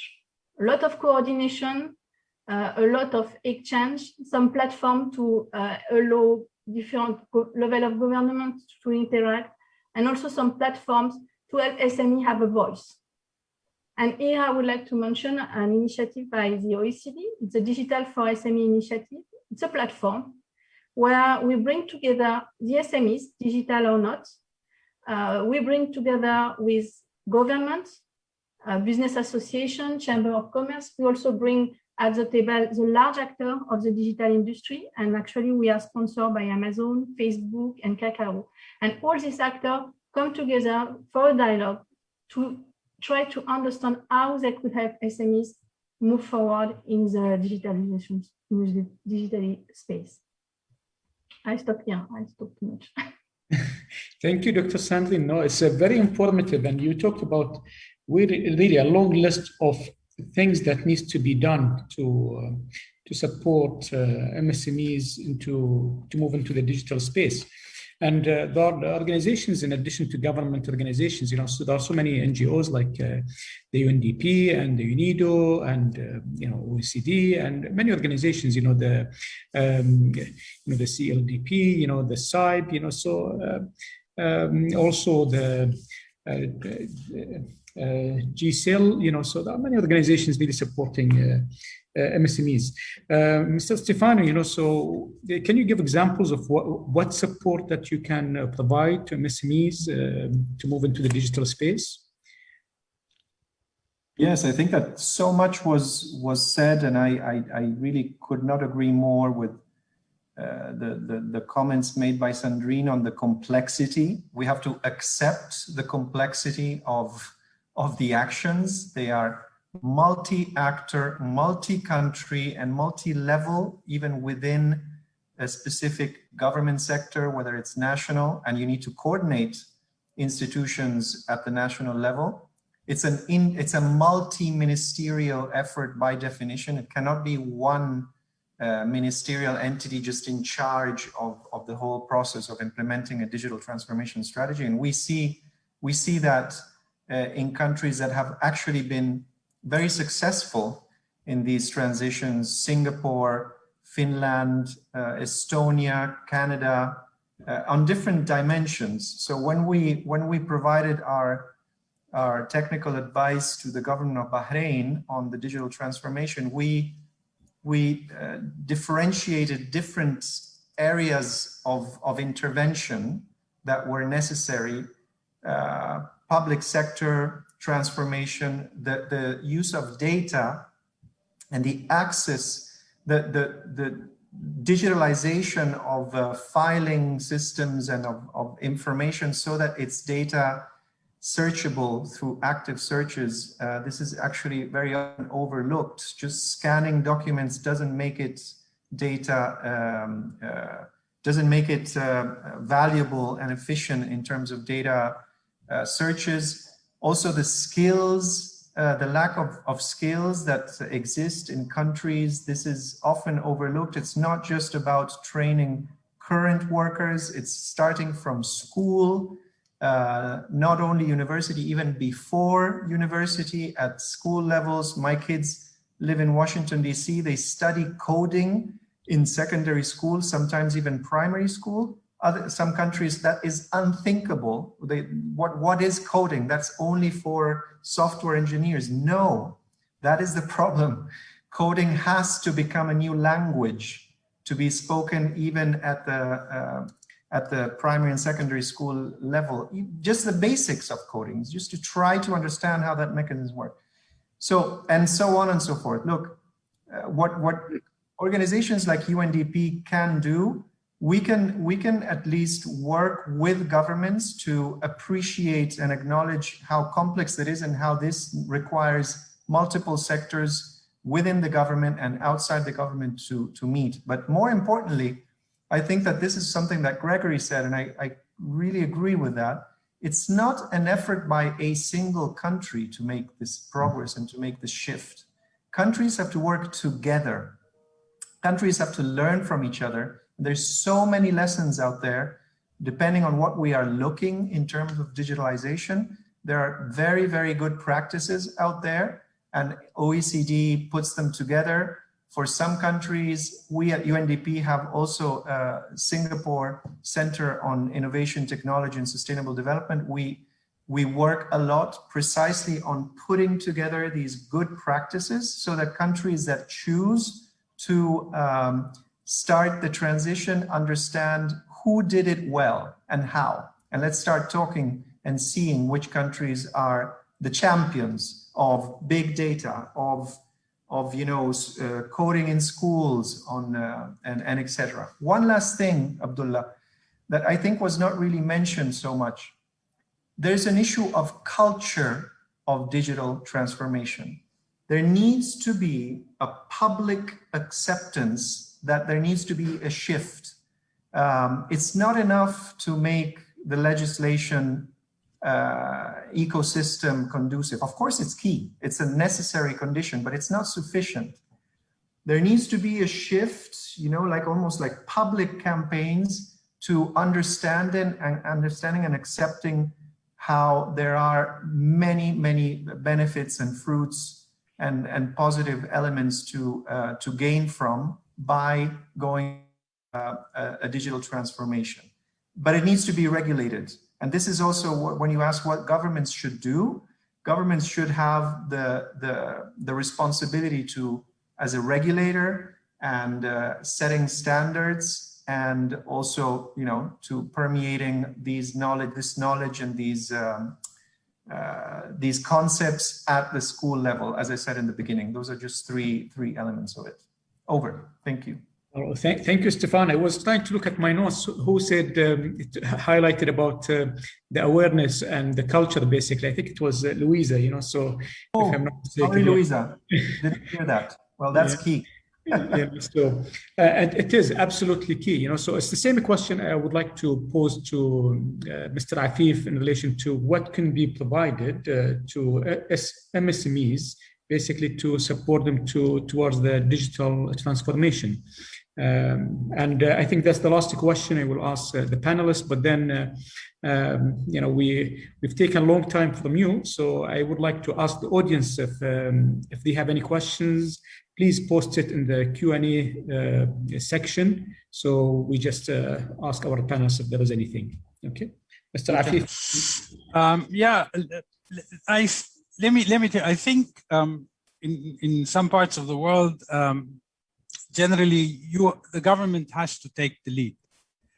And it's not only the government in itself, but it's the whole ecosystem which develops this conducive entrepreneurship, SME development. I heard a lot that, SMEs should, work and improve, and the government has to support them to be able to be part of this global value chain for large companies. There is a role to be played by large companies. Let's be very honest about that. There is a big role that we do not see being played by large companies to support these SMEs. There is no, clear mechanism anywhere, I think, in the world, based on my experience of 25 years of investment, where you have a system where large companies which really go and support these SMEs. SMEs, it's too expensive to get an IT guy for an SME. I'm sure, many of the big, large corporations, they are more than capable to do that. And what we are doing now with the World Free Zone Organization, we launched a program called Future Free Zones, which means all countries around the world are promoting investment, foreign investment, for big flagship companies to come and set up. But the key is, what benefit is this flagship company doing to the local community? Not only creating jobs and spending some money there. There has to be a link between these SMEs and this major company so that they create the real value chain and the replicated effects or positive effects on the free zone, on the large enterprise, and on the SME community. So this is something that we're trying to work on, especially when it comes on our mentorship program, is what we're trying to do to look at small and medium entrepreneurs and link them with major companies in the same line or in a complementary field so that they can create these linkages together. Or else the game will be the same. You have large companies claiming they need, we need. SMEs and the government will say policies do and don't do, and then the SME is stuck wherever they are, with very few, breakthroughs here and there. Awareness, creating awareness. I think, as many people say, Mr. COVID has created this huge shock towards digitalization. I never expected my sons to be studying from their bedrooms, never. And I never believed in it, and I never felt that, they'll be able to be productive or they will be able to learn. One thing I would like to shed some light on, and following up on what Stefano was saying, we have developed in Bahrain 2006, together with the Ministry of Education, an entrepreneurship and innovation curriculum that's taught in all Bahraini schools. Since 2018, we started developing entrepreneurship and innovation competitions, achieving the SDGs. So kids at the age of 14 to 17 develop innovative ideas and solutions for the Sustainable Development Goals. COVID came in, we shifted completely virtual. We had doubts that this will work, and it's working absolutely enormous. One of the ideas, 16-year-old, she developed a mobile cover that sanitizes itself and whatever. So we supported her to go globally on the global call that UNIDO did on the corona. So you have these things happening. You have these, we're building this, this culture of entrepreneurship, innovation, digitalization. It is there, but there's really much more to be done. And it all depends on the country. In the case of Bahrain, maybe we're very fortunate that most of these things are there. One last point, we're also working with the Union of Arab Banks on developing a sandbox and a toolbox for commercial banks on how to go digital, because many of these banks are well off money-wise, but they're still lacking the technology they need to adopt. They're still doing trial and error mechanisms. So we're developing that also, which will also support, the SMEs in the Arab region at least, and then eventually the world. This is from my side. Dr. Abdullah. Well, that's a lot that you've been doing, Mr. Afif. And to be honest, I've been asked by the MC, well, that's our session reached an end, so I was looking for questions from the attendees, but we don't have anything from them. So, and to be honest, I'm very fortunate, honored to have moderated this session, and I've learned a lot, and there's a lot that to be done, to be honest, and it is a collaborative effort between government, NGOs, small enterprises, as well as large. And we have to really look at the macro picture and also consider everyone in the society. Education, culture has to change to move forward. I really thank you all for all your contribution. And I'm sorry, you didn't have probably enough time to express additional points. And truly, I'm honored and thank you so much. And I'm sure everybody have benefited from your contribution and your feedback. Thank you so much. All the best. Thank you. Thank you.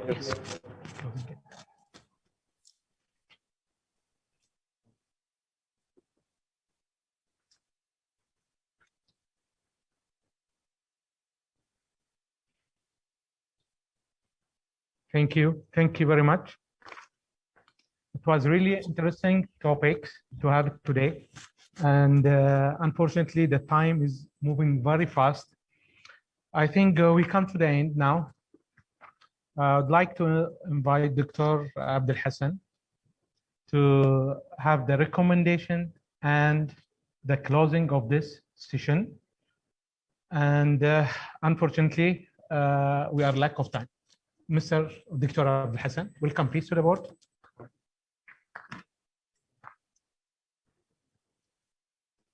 Thank you very much, our guests and participants as well. Thank you.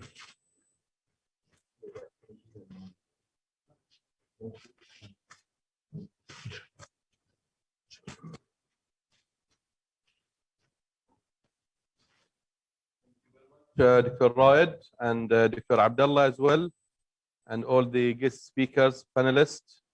The session, I think that was really very, very informative, and I wish we could continue with that session as well. But due to the time constraint, and I think we have crossed the time as well. So thank you very much, Dr. Abdullah and the panelists on the session. And also, not to forget His Excellency Ambassador Tawfiq Al-Mansour, Ministry of Foreign Affairs. And thanks to the panelists and distinguished speakers as well. His Excellency Ambassador Stefano Bitinato from the UNDP Bahrain, Mr. Afif Barhoumi from the UNIDO Bahrain, Sir Gregory Hurd from the GCEL, Ms. Louisa Tomar from SAIB, Dr. Sandrine Kergroch, excuse my misspelling, from OECD, and Dr. James Philby from the CLDB, and to all of you.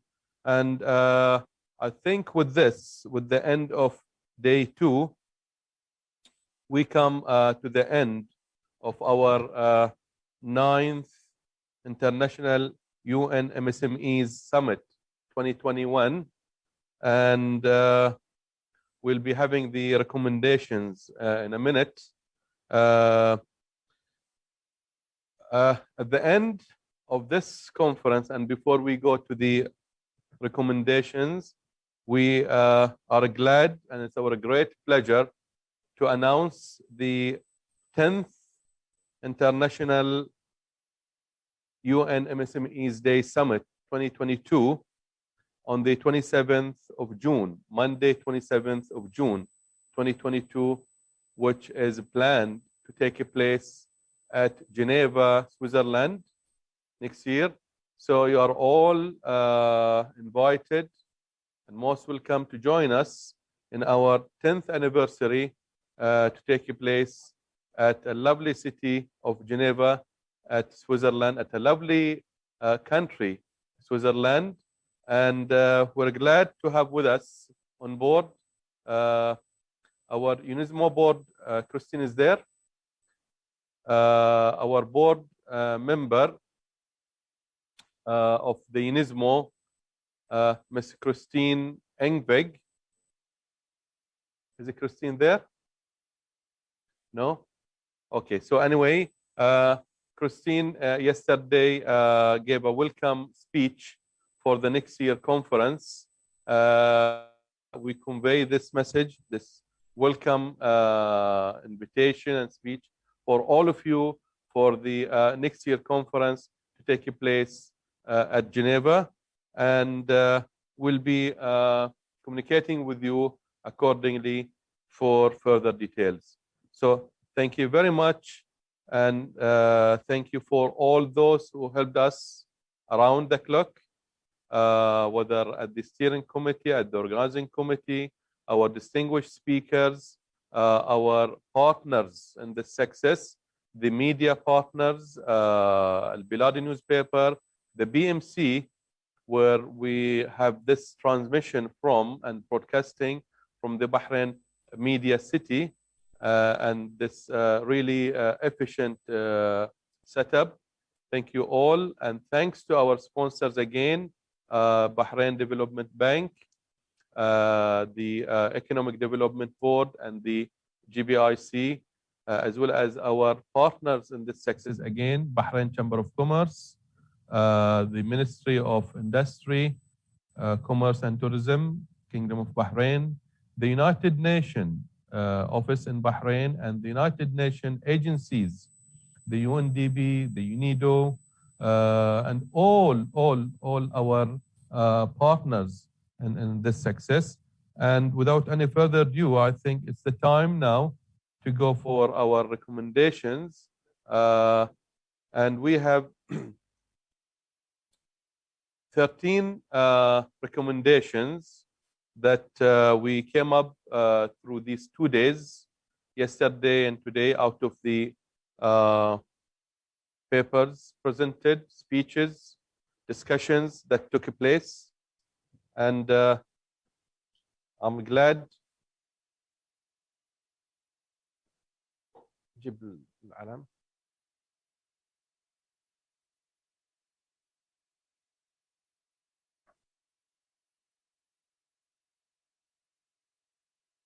glad to announce the 13th recommendations, both in Arabic and English, of the 9th. This is the English. So we'll start with the English, and then we'll go to the Arabic, as we started in the beginning with the Arabic and then went to English. So for the end, for the recommendations, we start with the English, reading the 13 recommendations of the 9th annual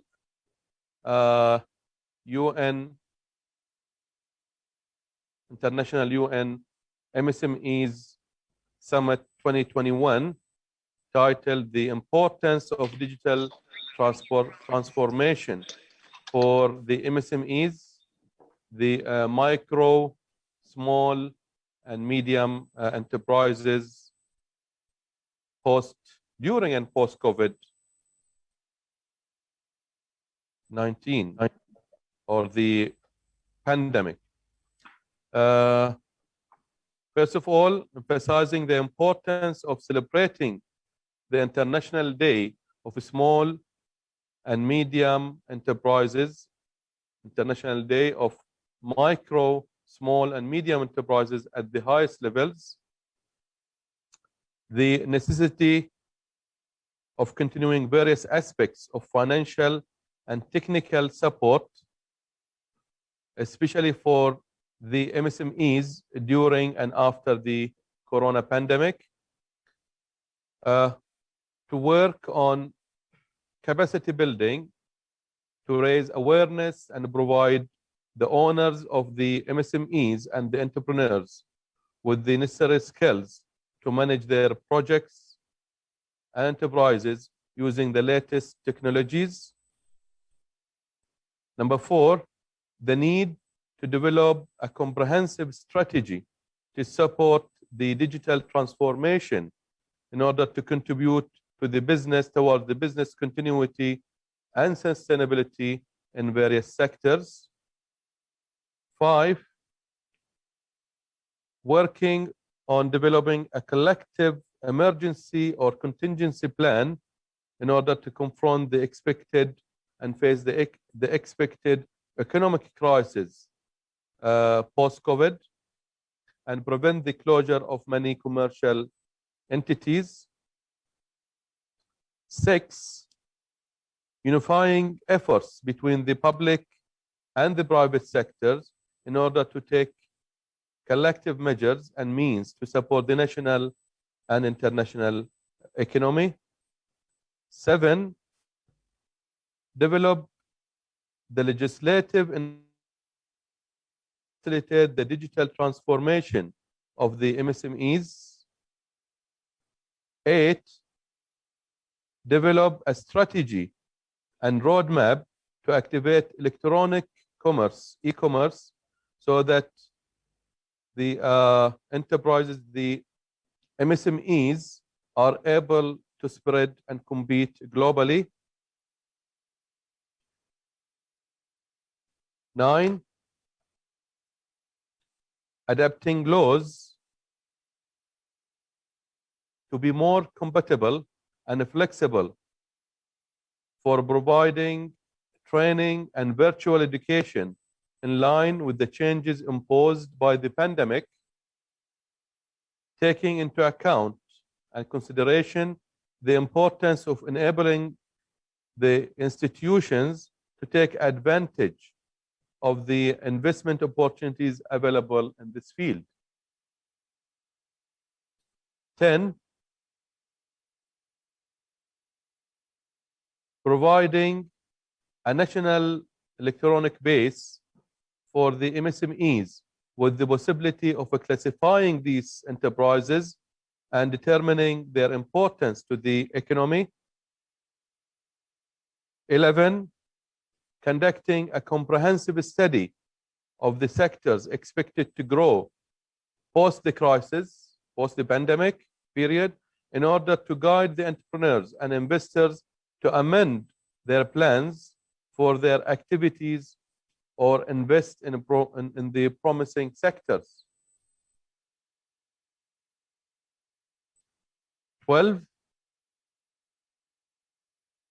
introducing modern technical solutions to be used at very competitive prices by the SMEs. These solutions are represented in smart work, distance learning, digital health, 3D printing, and artificial intelligence, for examples, few examples. 13, last, launching an initiative to establish a commercial partnership led by the private sector and supported by the government and various development agencies to support the MSMEs going towards innovation and to facilitate access to technology. Thank you very much. So this is in English, and I now switch to Arabic to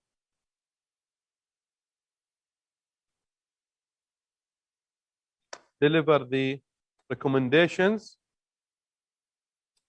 the 13 recommendations in Arabic. So في نهاية القمة السنوية التاسعة لليوم العالمي للمؤسسات الصغيرة والمتوسطة 2021 الذي انطلق من مملكة البحرين من مدينة المنامة مملكة البحرين يومي الأحد والاثنين 27 و28 من شهر يونيو 2021. وبعد استفاضة من النقاشات والأوراق المقدمة من المتحدثين في اليوم الأول والثاني، خرج المؤتمر بهذه التوصيات 13، وقد كان عنوان القمة السنوية التاسعة هذا العام أهمية التحول الرقمي في المؤسسات الصغيرة والمتوسطة في ظل جائحة كورونا. أولى هذه التوصيات هو التأكيد على أهمية الاحتفالية باليوم العالمي للمؤسسات الصغيرة والمتوسطة وعلى أعلى المستويات. ثانياً، ضرورة مواصلة مختلف أوجه الدعم المالي والتقني خاصة للمؤسسات الصغيرة والمتوسطة خلال وبعد جائحة كورونا. ثالثاً، العمل على بناء القدرات لرفع مستوى الوعي وإكساب أصحاب المؤسسات الصغيرة والمتوسطة المهارات اللازمة لإدارة مشاريعهم باستخدام أحدث التكنولوجيات. رابعاً، ضرورة وضع استراتيجية شاملة لدعم التحول الرقمي لإسهامه في استمرارية الأعمال واستدامتها في مختلف القطاعات. خامساً، العمل على وضع خطة طوارئ جماعية لمواجهة الأزمة الاقتصادية المتوقعة بعد الانتهاء من جائحة كورونا ومنع إغلاق العديد من الكيانات التجارية.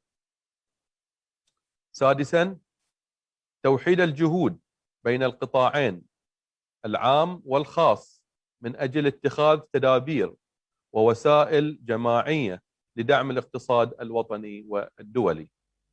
سابعا، تطوير البيئة التشريعية لتسهيل التحول الرقمي للمؤسسات الصغيرة ومتناهية الصغر والمتوسطة.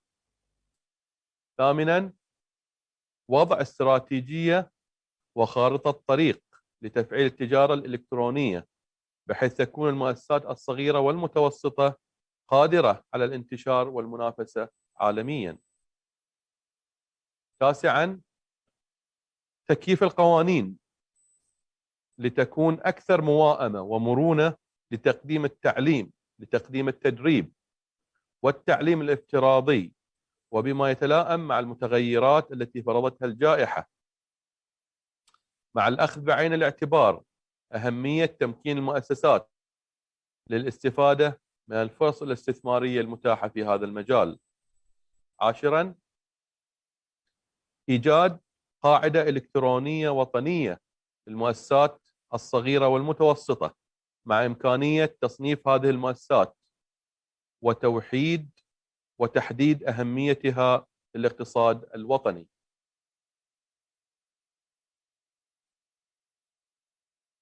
11، عمل دراسة شاملة للقطاعات المتوقع نموها لفترة ما بعد الجائحة، وذلك للتيسير على رواد الأعمال والمستثمرين بتعديل خططهم لأنشطتهم، بتعديل خطط العمل لأنشطتهم والاستثمار في القطاعات الواعدة. 12، طرح الحلول التقنية الحديثة لاستخدامها وبأسعار منخفضة، وتتمثل هذه الحلول في العمل الذكي، التعلم عن بعد، الصحة الرقمية، الطباعة ثلاثية الأبعاد، الذكاء الاصطناعي وغيرها من الأمور. 13 وأخيرا، إطلاق مبادرة لتأسيس شراكة تجارية يقودها القطاع الخاص وتدعمها الحكومة ومختلف الجهات التنموية لدعم المؤسسات الصغيرة والمتوسطة نحو الابتكار وتسهيل الحصول على التكنولوجيا نحو التحول الرقمي. بهذا أيها السيدات والسادة نأتي على انتهاء مؤتمرنا السنوي، القمة السنوية التاسعة لليوم العالمي للمؤسسات الصغيرة والمتوسطة، والذي كان بعنوان أهمية التحول الرقمي للمؤسسات الصغيرة والمتوسطة في ظل جائحة كورونا. شاكرين لكم حضوركم معنا افتراضيا، ومتطلعين إلى حضوركم معنا إن شاء الله العام القادم في أرض جنيف في سويسرا إن شاء الله للنسخة السنوية العاشرة لقمة اليوم العالمي للمؤسسات الصغيرة والمتوسطة 2021. فإلى ذلك الموعد نشكركم جميعا ونسلم عليكم، والسلام عليكم ورحمة الله وبركاته.